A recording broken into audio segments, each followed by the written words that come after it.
I remember the first time I really had to sit feeling of losing part of who I thought I was. It was brutal. Like someone pulled the rug out from under me and said, all right, figure it out.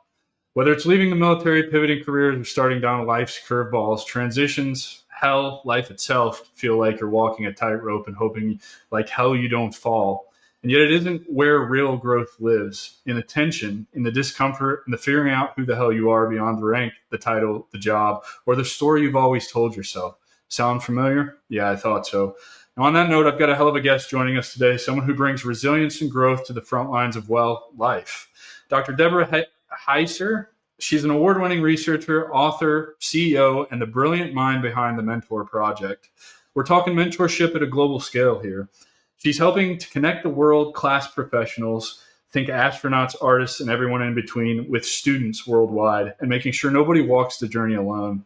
Her work's all about passing the wisdom, and you're about to see why that matters and why you probably didn't even realize it. Oh, and Deborah's got a soft spot for helping veterans transition into civilian life. A lot of what she's learned about identity and purpose could land right where you need it. It's deep, it's actionable, and trust me, we're cutting through the bullshit today. So buckle up, we're diving in.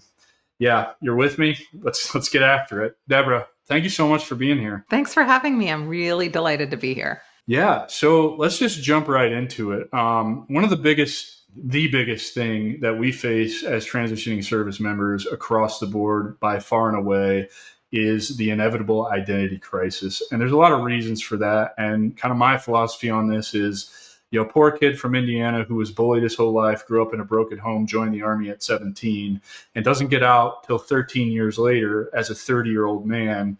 I never learned how to be an adult. I didn't learn how to form my own identity through life experiences without the uniform. So I can very clearly see now why I attach myself to the uniform and my identity.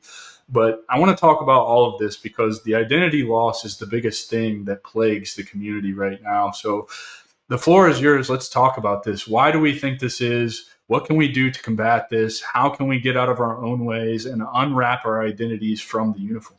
Well, first, I want to say, don't remove your identity from the uniform because, quite honestly, that is a huge part of you, right? And people think that they have to remove something to move to something else. No, all those skills that you got are so unbelievable. You learned adulting. You learned all of that. You got more skills than a lot of people have.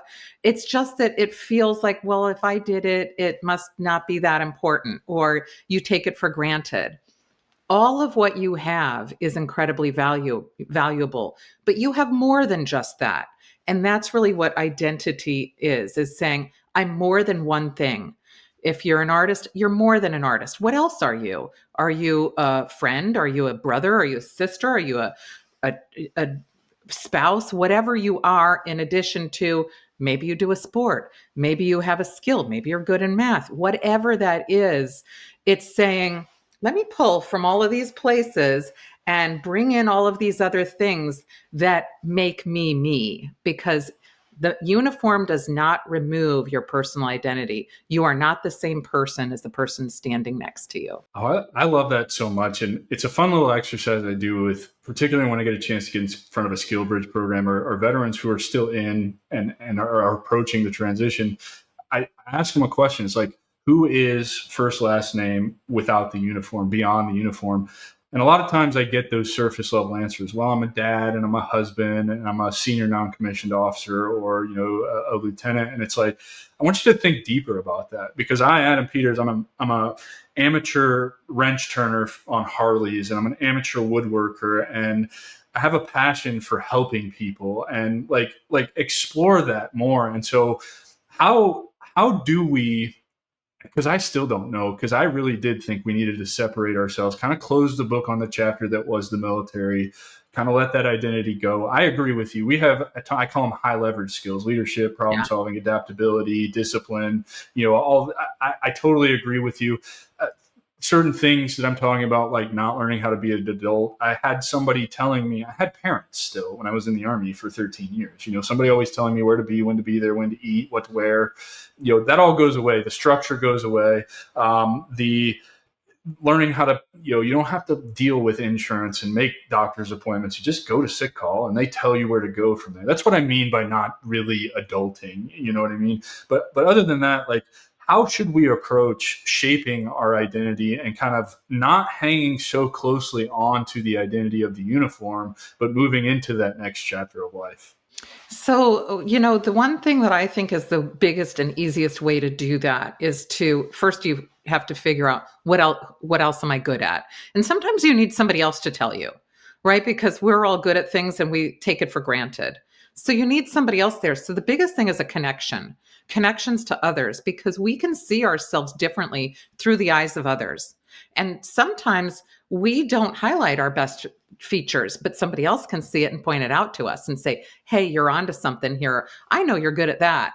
And the value in that is tremendous. So I'd say, first of all, connections. And part of that reason is it leads us to mentorship, which there's nobody in the military I've ever met who isn't service oriented. That's why you join, right?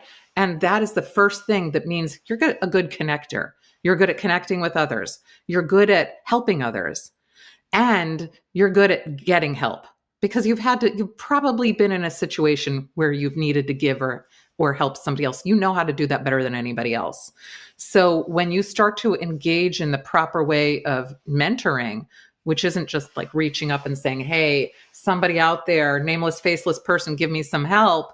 It's changing a lifestyle that allows you to bring in new skills and new values that you hold about yourself. Yeah, and you said something there that I've noticed. The first thing we chop off all connection when we get out, which is really interesting. And I don't think that's one, it's not an accident that happens, and two, I really largely don't think it's our fault. At least from my experience, when I got out, I went through a med board, so I'm no longer useful to the United States Army as an infantry guy. They don't care about me. They isolated me over into a completely different unit doing something completely different, and basically stopped acknowledging my existence. I got no award. I got no thank you. But I didn't see my unit again after they sent me off to, wherever they sent me.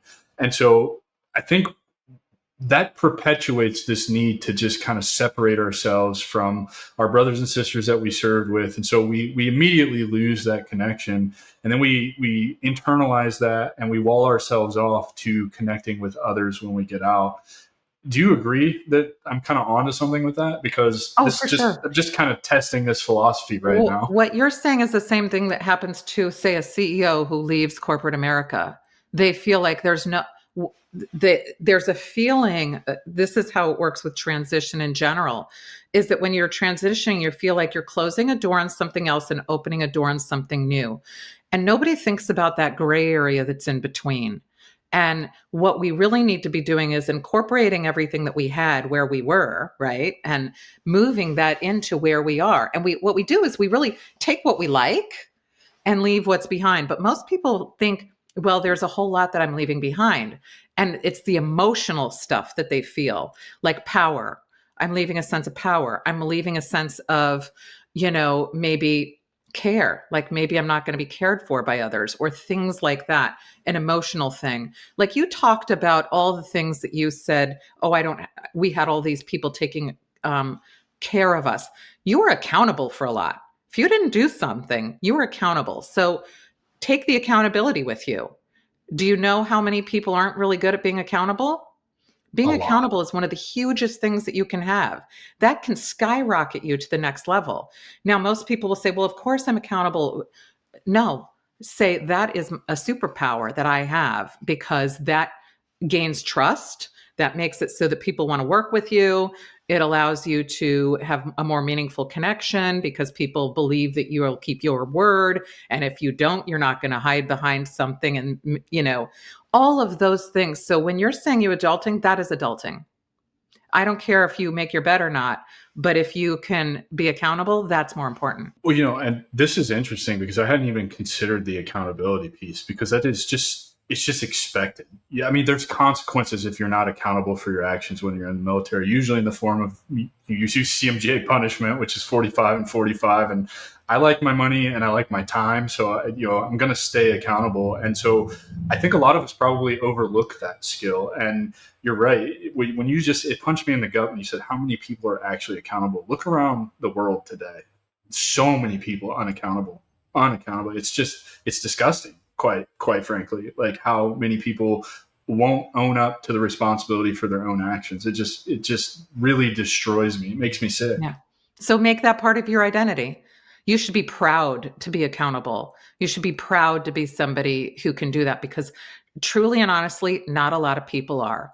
And if you have that, you can go places with that. So each little emotional nugget that you feel like you're losing, that should be empowering you. That's power, to be accountable. So that feeling of loss of power that a lot of people have when they transition, if they're able to see what gives them the power that they need or want, they have it. They just haven't identified it within themselves. I agree with that 100%. I often tell them you've got to start by looking in the mirror and sitting with yourself and asking yourself the hard questions. There's probably something you've been running from. There's probably questions you don't want to answer about yourself. But when you take the time to do that, it really informs what your core beliefs, values, and passions are, and then allows you to go and apply that accountability, that discipline, that leadership, those other high leverage skills to something that's going to let you live a fulfilling life. And so I think the other big piece of this that we often pigeonhole ourselves into is we think we have to do this alone because nobody understands or whatever.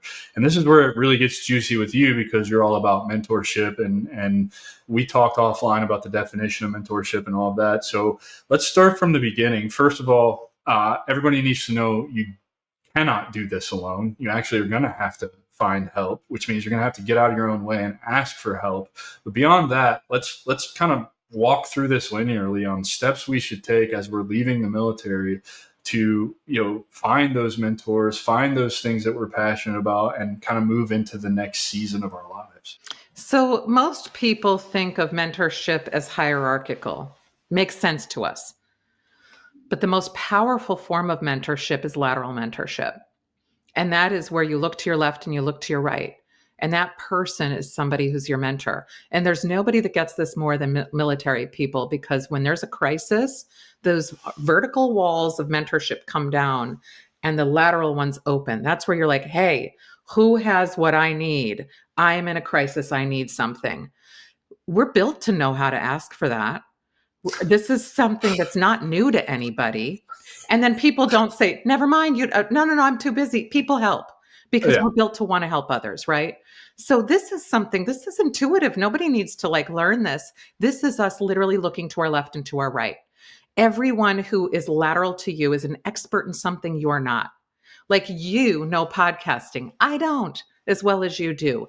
Everybody has some kind of skill that is better than yours in something.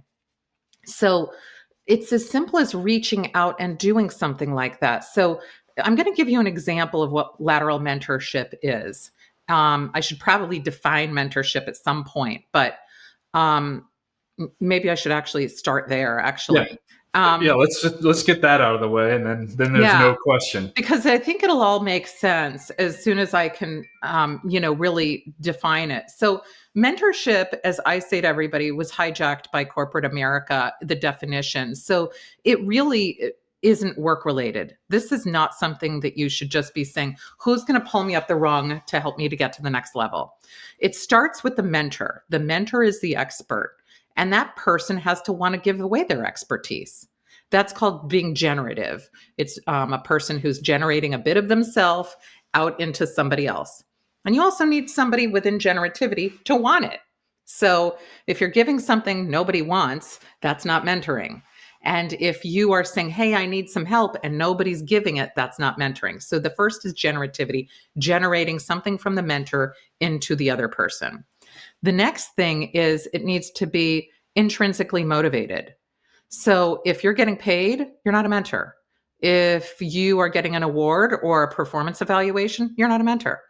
If it's contingent upon something outside of your innate desire to want to do it, It's not mentoring.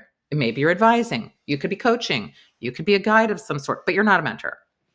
So it's the same example that I tell everybody. Look, if I said to you, hey, Adam, would you like to go volunteer your time at a soup kitchen giving food and beverage to hungry, thirsty people? You might say, yeah, sure. And then instead, if I said to you, hey, Adam, before you go there, just turn left and do your volunteer time in Starbucks. That feels different. You expect pay at Starbucks, and that feeling that you would do it wouldn't feel as good. So you have to have that. The next thing is that you have to have a meaningful connection. You have to like the person. If you're like, ew, I'm stuck with Debbie and I really don't like her. She's not the best person around. And, I just don't feel it. Then it's not mentorship. And if you also need to trust the person, if I think, you know what, I'm going to give my expertise to Adam and he's going to steal it and run away with it, that's not mentorship. Or if you said, hey, Debbie is going to tell everyone that I don't know what I'm doing when I ask her for the help and throw me under the bus. That's not trust. And you need a goal. So really, this is no different than making a friend. You don't make friends with every single person that passes by, but those that you do, you don't need a handbook for it. Nobody has to say, oh, darn, I threw my friend under the bus. I forgot you're not supposed to do that. So what we have here is something that's really just a natural, organic thing. There's no failed mentorship. There's mentorship or not mentorship. That's all, like friendship or not friendship. So you shouldn't be saying to yourself, I need to be an inspiring mentor, or I'm going to go seek out an inspiring mentor. You're really seeking to have somebody that you connect with, that you trust, and that you think is going to be able to give a little bit of their wisdom. And so laterally, this happens all the time. You've probably done it 3 times today and you just didn't even realize it. And you don't get to acknowledge those awesome feelings or capitalize on that or do it more because you thought you were just doing something you do. And that's really what mentorship is. It's powerful, but it's quiet. I love this breakdown of mentorship as you just described it, because it's kind of, I've always felt like you don't go searching for a mentor. A mentor kind of just finds you. And that's been my experience. It was my experience when I started the journey with all of what I've built. I didn't know what I was doing. I didn't have a clue. I was just taking massive action, which led to, some of my content reaching Kobe Wecker. And Kobe Wecker invites me to his community, and he's like, hey man, I want to help you. Like I see you struggling and I just want to help you. And I credit him with a lot of the success I've had because he invited me in. It's literally his saying is, you're a cool person. I'm a cool person. Let's have a conversation and see where it goes. And that's exactly how it went with us.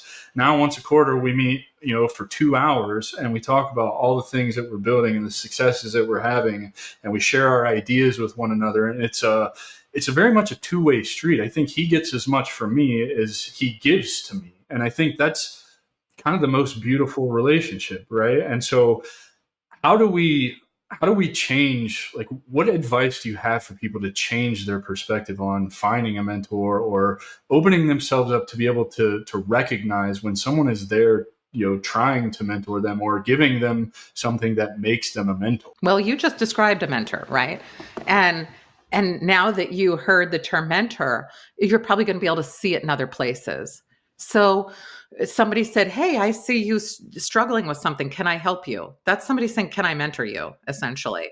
But if we said that, we'd be weirdos. If we said, hey, can I mentor you? You'd be like, beat it, weirdo.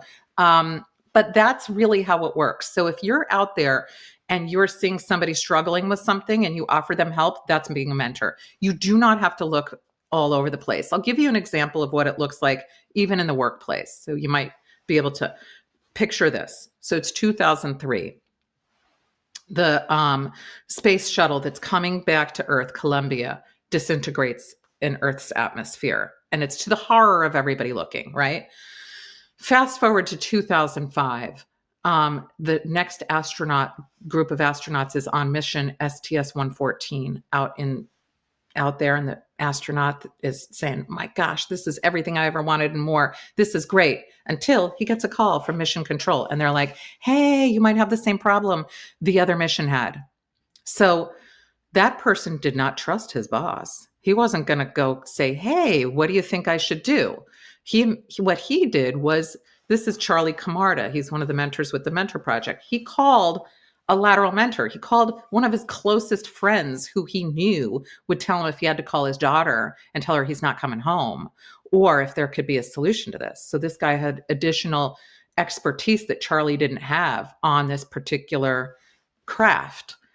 And he said to him, you have to do a spacewalk and fix a teeny tiny tile that's out there that broke, just like in the previous mission. So they called mission control and said, we are going to do a spacewalk, and they made it home alive. That is lateral mentoring. Charlie never knew that. He was like, I called a friend. I called somebody I know. If you think of mentorship in that way, it'll save your life. It'll be something that'll lead to a job. It'll be better growth for you. Every tech person has engaged in lateral mentorship. There's no entrepreneur who's engaged in hierarchical. It's 100% lateral mentorship. And so people will say, hey, I'm a hardware engineer, software engineer. Can you help me? And this sort of thing is what, our country was founded on lateral mentors. It was a bunch of guys with a whole different area of expertise for everything.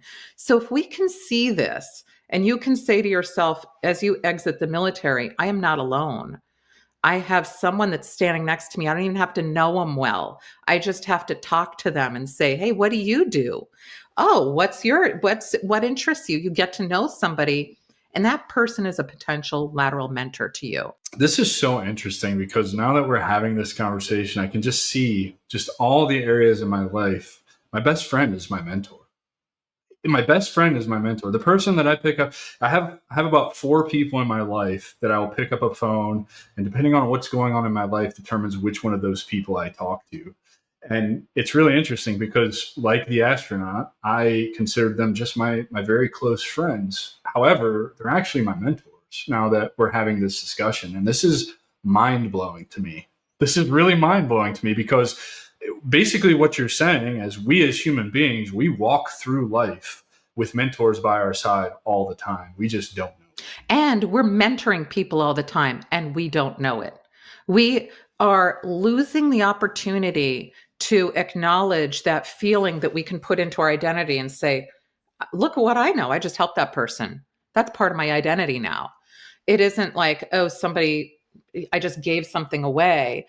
If we don't do that, it's like leaving something at the curb that's really valuable and allowing it to be taken, as opposed to saying, I'm giving this willingly to you and I'm choosing you to give it to. That's a big difference. I love this. This is so, just like my mind is blown. I don't even know really where to go with this from here because you just kind of just answered really all the questions around mentorship. I mean, mentorships, it's impossible to get to where you're going by yourself. New mentors pop up in my life all the time. The latest is actually the host of, the guy I pay money to every month because he has a network, Heroes Media Group, to host my podcast. However, I'm not paying him for the midnight phone calls where I'm like, hey man, I just need you to talk a little sense into me right now because this is what's going on and you're the person that I'm calling to help me with this. And he drops everything he's doing and he's just like slaps the sense into me that I called him for, right? Like he's now a mentor to me and I get to look up to him, and it's just really interesting. And then through him, I've gained a couple of other mentors who are helping me, understand kind of the direction I'm going with everything and some new ventures. And it's just like, it's really cool how you're basically just building a network of people to mentor you. Like that's, I guess, kind of the two are intertwined. Like your network should be, it makes sense now, I guess. They say that you are the sum of the 5 people you spend the most time around, right? Mm-hmm. And so if we're surrounding ourselves with people who are pursuing the same things that we are, maybe a little further ahead on our journey, but laterally they're on the same playing field as we are, of course that's how you end up being successful, because you've surrounded yourself with these people who think like you, who are helping you solve these problems, who are mentoring you so that you don't make the same mistakes that they made. And it's just fascinating how all this is coming together. You brought up a good point. You pay for, your podcasting to happen. We can be paid in a capacity. So can a person be in a workplace and mentor? Yes, but it has to be done outside the clock, like your friend is doing. and then you are. So we can ride on two sides of the fence and, hop that fence. We can ride in the middle of it, but we need to know when it's mentoring and when it's not.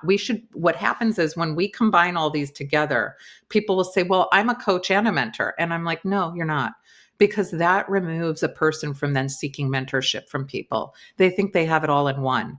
And you should have more mentors than you can count in your life. And you should have one coach if you're going to have a coach.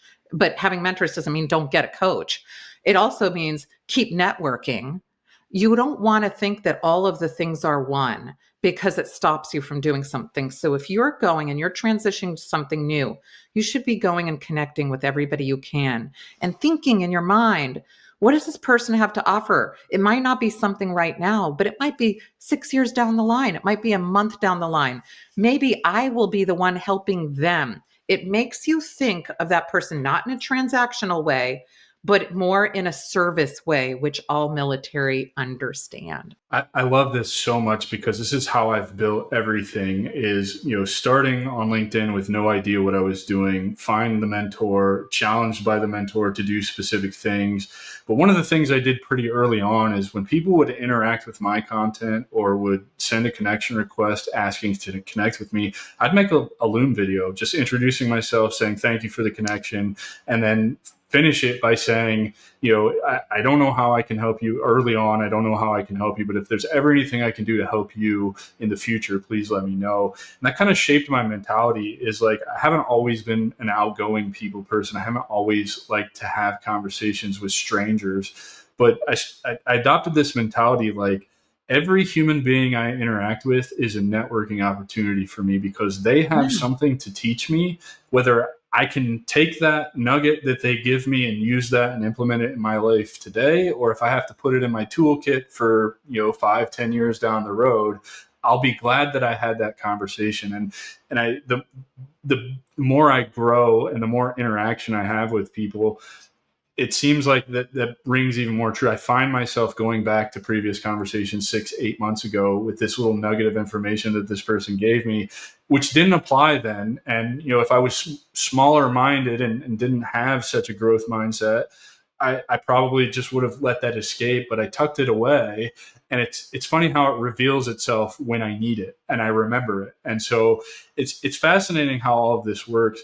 For those people, I've gotten to a point now where people are reaching out to me like, hey, I want a mentor. Are you willing to be my mentor? And I'm like, how should I approach those conversations? Because it's almost it feels weird when they're asking me to mentor them.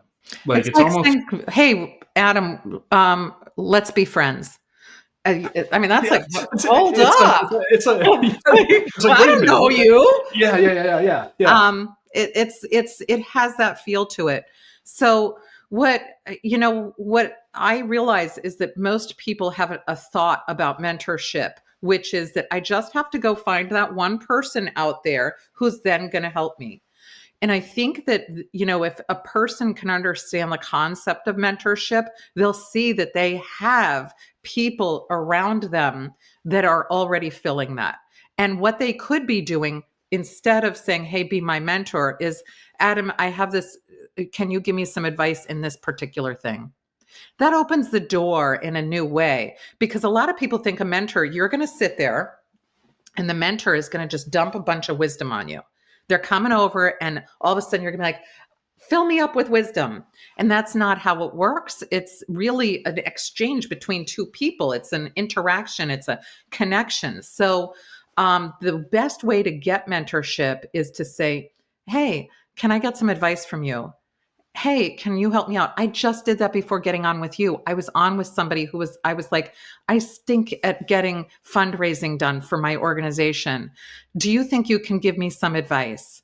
And the person did. I have learned a lot from this person in a half an hour. Is he busy? Yeah, but he took time. That's how you can do it. And it then doesn't have that feeling like, oh, I'm with this person in an arranged marriage of mentorship for the rest of my life. It removes that. I absolutely. And that resonates with me so much because you said something earlier about, if somebody's charging you money, they're not a mentor. that really resonates with me because I've not paid a coach, I've not paid a mentor ever in doing anything that I've done with the strategic veteran and the community and all of that. Never. I've put myself out there. I've asked for help from people I think can help me. And I've got a lot of no's. I've got a lot of never even replies to me, Mm-hmm. but I've got an overwhelming number of people who are like, yeah, here's my calendar link, book 30 minutes, book 15 minutes. Yes, people will do that. Man, this is amazing. Like, he's only giving me 15 minutes. What do I want to know in this 15 minutes? It's like the dude's giving me 15 minutes Yeah. or the gal's giving me 15 minutes. I'm going to make the most of this 15 minutes. I'm going to ask the questions that are, burning a hole in my brain right now that I can't seem to get past.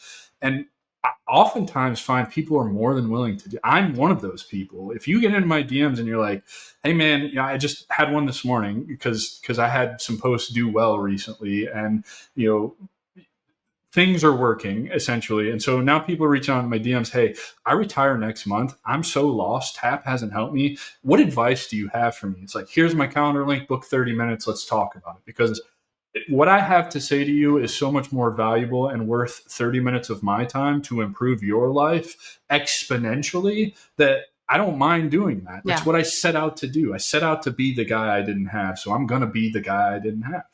And, I'll tell you something else that you may not even, you're 100% right in what you're saying. And I will also say this, you are mentoring right now. A podcast is a form of modern mentorship. If you're not being paid for it, you're not looking for that. Every person who's meaningfully connected on that end, like you may not know them, it's a little weaker than standard, but they didn't have that when mentorship was, when that, definition was brought about. This is a new form of mentorship. And so you're mentoring whoever, I don't know how many people. And that's something that when people are thinking about mentorship and engaging in it, you should be looking to places like podcasts and other forms of knowledge and information that you can get. I love to listen to podcasts in my car on my way to work. I love to listen to books on tape. That's when I do it. I don't read at home like I used to, but by the time I get to work, I'm like, ooh, I got some new stuff there. And that's another way so that you can fill yourself with mentorship in different ways at different times and when you might not be able to talk to somebody. I love you saying that, because as I work throughout the day between meetings, working on admin stuff, building an automation, whatever it looks like in my day, Spotify is always open on my computer, and a podcast or a YouTube video of something that I want to learn or something is always playing in the background. And it's really funny. I kind of discovered this through reading Hormozi's books. It's amplified if you listen to it and read it at the same time. I didn't know that either. So, there are times where I'll be watching a YouTube video and I'll turn on closed captions like I'm 100 years old and I can't hear, I can get both. You know what I mean? Because, I think to your point, we absorb more listening to things than we even realize. Subconsciously, I think we hear it all, and something will make me look up and like, oh, I need to go back and like really rewind this segment of the podcast because this is exactly why I've been listening to this. And I didn't even think about it. Like, that is mentor. I don't even know the person that the podcast is, right? I'm just another one of their millions of followers, but they just given me this nugget that has unlocked something for me. And it's like, to your point, it's everywhere. It's everywhere we look. And I'm so glad we're having this conversation because so many breakthroughs are happening for me right now. Like, it's amazing. And you don't have to pay for it. You shouldn't pay for it. I don't think you should pay for a mentor ever. I really don't. I think you're not a mentor then. I mean, I really make that distinction. Period. End of story. People are like, oh yeah, this is part of my job. No, sorry. You're not a mentor. You're something else good, but you're not a mentor. Yeah. I think that absolutely people should pay for a coach. I think if that's something that you need. It does not demean an advisor, a guidance person. It does not demean anything else. It means get it all. Like, do it all. Like, So having this conversation about lateral mentorship and realizing, and I hope the audience, I hope that you latch onto this, and I hope you really start to explore this, and that this opens your world perspective, because it definitely has for me. How do you contend with, you go to these mentors, you probably pass it through several people. I mean, love them or hate them, like I read an interesting story about Donald Trump and kind of how he does business and how he talks to everybody. He talks to his gardener. He talks to, the highest person to the lowest person. There has to be conflicting opinions and information and advice that comes out of, doing stuff like that. I'm the same way. I don't just run it by Adam Bird. I don't just run it by Kobe. I run it by a lot of other people whose opinion matters to me. And then I have to somehow filter through the noise and figure out, like, Here's you part know of where how I'm going you're with I this. do. Here's how you're filtering it though. Do I trust this person? Is this somebody that I feel meaningfully connected to? You can feel connected to and trust your gardener. You can with somebody else. It doesn't matter the level of the person, the money they have, or anything like that. But if you go through those 5 things that I mentioned, does it fill that? Then yes. And it could be anybody. It could be somebody that you meet at a conference who's sitting next to you.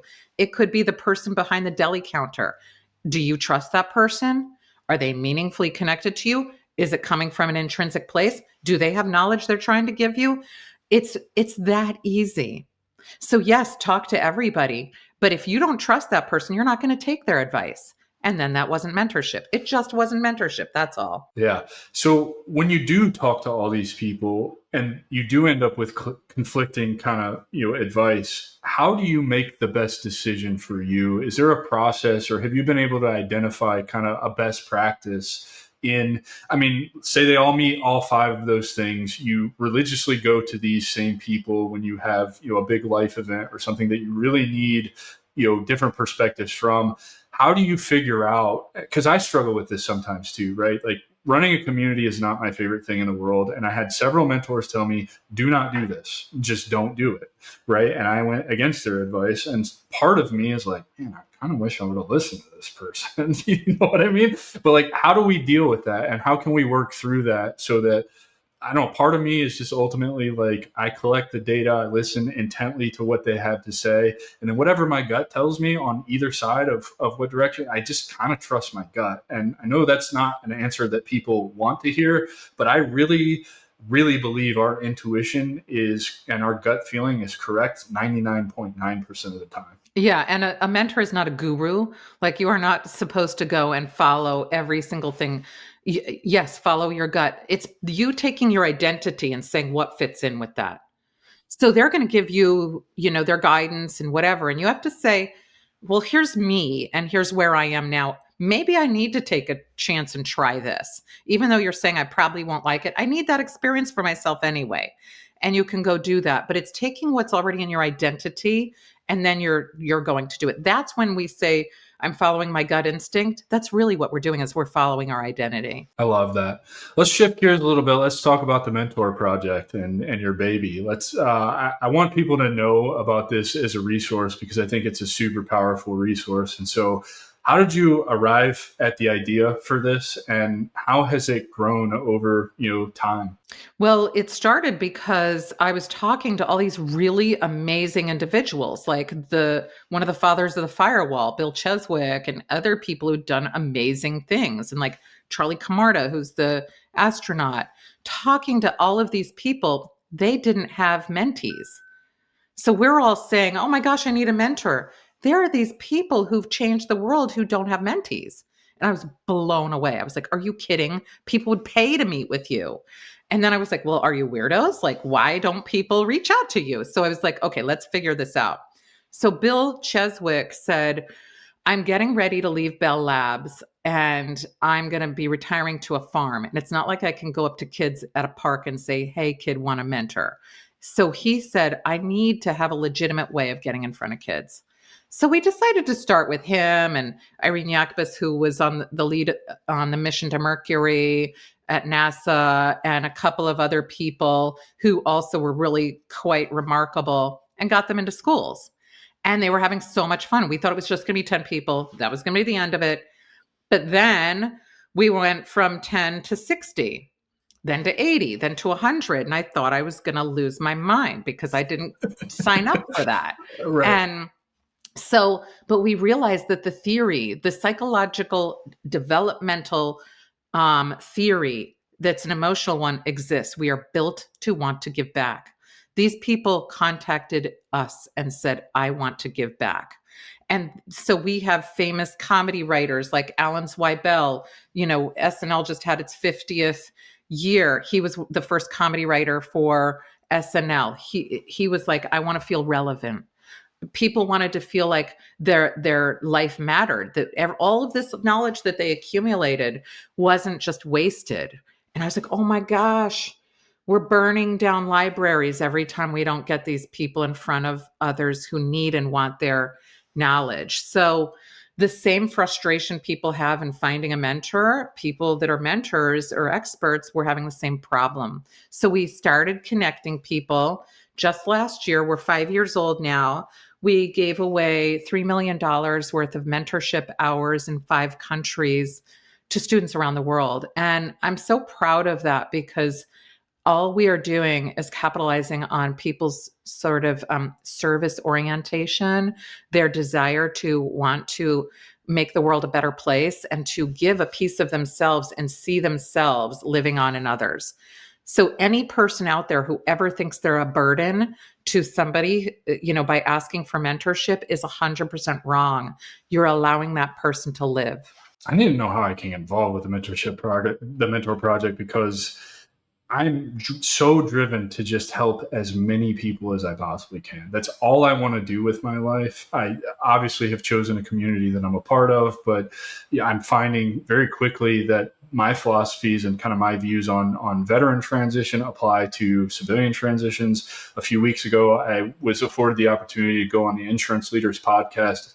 I was invited to Tampa. They fed us and bought us a really expensive steak dinner afterwards. And it was amazing because in that 30-minute podcast, the woman who invited me, she's helping film and she's watching, and I can see her nodding her head.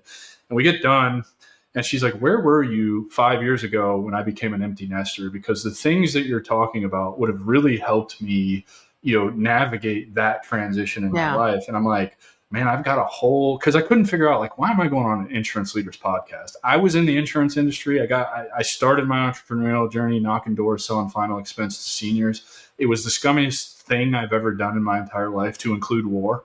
And I hated it so much. I was so jaded, and I couldn't figure out why they were inviting me to come do this. Well, that has now turned into, she wants me to stand on stage at the end of the year and talk to 20,000 insurance agents with my philosophies on transition and all of this. And it's, I just like, how do I get involved with what you're doing? How can I be a mentor? I don't want money. I just want to help more people. I want to amplify my voice and my message, because I know there's others out there that it can touch and improve their lives.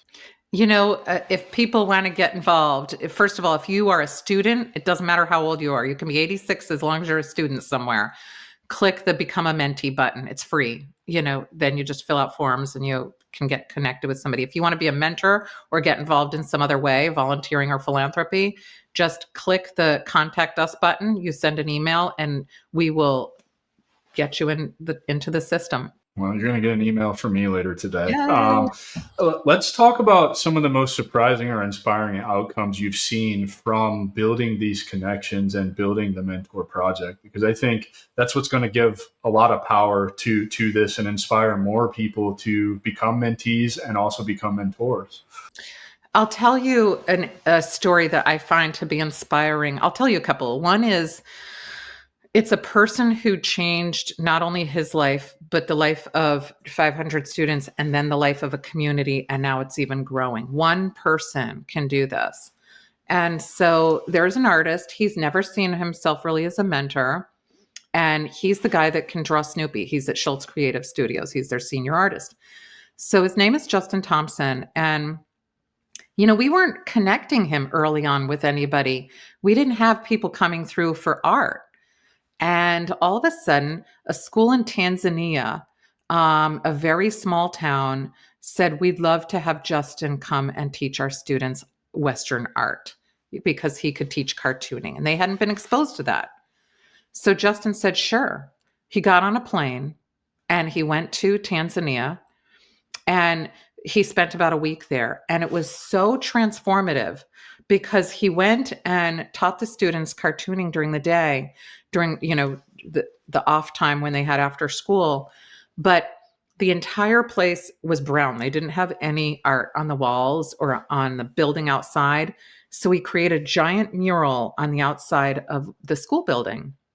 And the whole community came out, moms holding babies, men who were helping to stir the paint and to make like a scaffold so we could reach up high. Everybody gathered around and was so involved in this Got that chills the hearing this. whole entire community became involved in this, and they were really into it. So he went back the next year, and he got to see the students who he had the year before and got to see new students. And this year he went to Brooklyn, to Flatbush, and was teaching kids in same age group. And the goal is to then get kids in Brooklyn connected with the kids in Sharati, Tanzania. But the main thing is this one man made impact in an area that he did not know he was a mentor. He was like, I am a guy who likes art. And now all of these students and all of these individuals that are adults see art in a new way because of Justin. And it connected them in a new way because they were all coming out for this big art installation. And that, I think, is so powerful. And most of us don't realize the power that we have. Justin didn't know he was going to go change a community. He had no idea. He was like, I sit in my house and draw. And so that was really powerful. The another one is we had two people who do research, and it was led by Jennifer Wisdom. And most people think of research and they go, ew, I don't want anything to do with that. And it's scary to people. They think it's super boring. And we were like, let's see who gets involved. And we had one student who was 15, a young girl from Mexico City, and a 17-year-old boy, young man, I should say, and young woman from Virginia in the United States. And they decided to join. And every week she would teach them systematic review and how to do it. And we thought they were going to drop off after a couple of weeks. They didn't. They stayed more than a year. They are now authors on peer-reviewed journal articles. They were able to get themselves to learn something that I didn't learn when I was getting my PhD. These students know a form of research that is so huge. They were able to present at a conference. They were able to learn with each other how to do this really, complicated kind of research. And that is the kind of stuff that, the young woman from Mexico said, I want to now start a mentoring program in Mexico based on that. So we get to see the change that one person can have that'll become global. That knowledge that got put out into the world on those 4 research articles, that doesn't ever go away. That lives out there forever.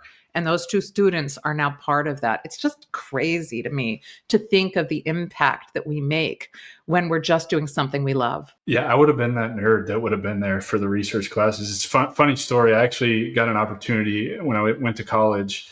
Carrie Ann Margolin is definitely a mentor to me. She really helped me kind of have faith in myself and understand that I'm a lot more intelligent than anybody ever gave me credit for. But her psychology class was my favorite class I've ever taken in my entire life. And she was a research psychologist. And she came to another veteran buddy of mine in the same class and said that we should do a paper and submit it to the WPA on Philip Zimbardo's time perspective and how that relates to PTSD and how we as veterans see the world. And so we did the paper. We got picked up for the 2020 100th anniversary WPA, to be able to present our paper at the floor of the convention. And she basically told us that's like a one-way ticket to research psychology doctorate programs. Unfortunately, COVID squashed all those plans and the paper got buried and all of that. But I was fascinated by it. It was awesome. And so I guess it makes sense I'm doing the work that I'm doing now because I was, all those years ago trying to do the work in the same space. I'm really like, you guys have provided millions of dollars of mentorship globally. What are the lessons you've learned yourself as a leader in this space? And what are those, I guess in particular, what are those leadership lessons that you want to share with others and how they can achieve kind of the same things in the work that they choose to pursue on the other side of a military career? I'll say the first thing is to meet people. The Mentor Project grew based on people. It was based on connections.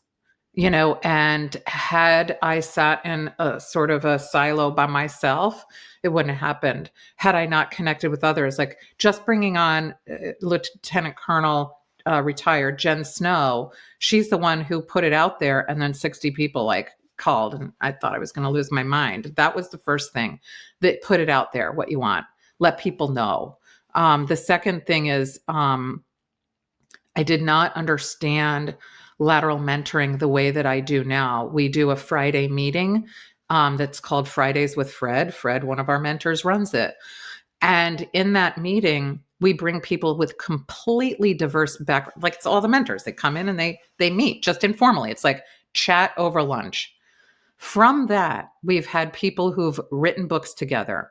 We had a 6-time Nobel laureate, a labor law attorney, and a film producer form a company after one Friday. By Monday, there was a company. And what did they have in common? They never would have met each other, but they had one common thing they believed in that was not a part of any of their jobs. And so they all supported each other. And so the one thing I've learned is that if you aren't in it, you can't win it. You have to be out there connecting with others, and you can't be thinking reciprocally. You have to be thinking about that person in a meaningful way. And once you do, it's literally like magic. It's unbelievable what unfolds.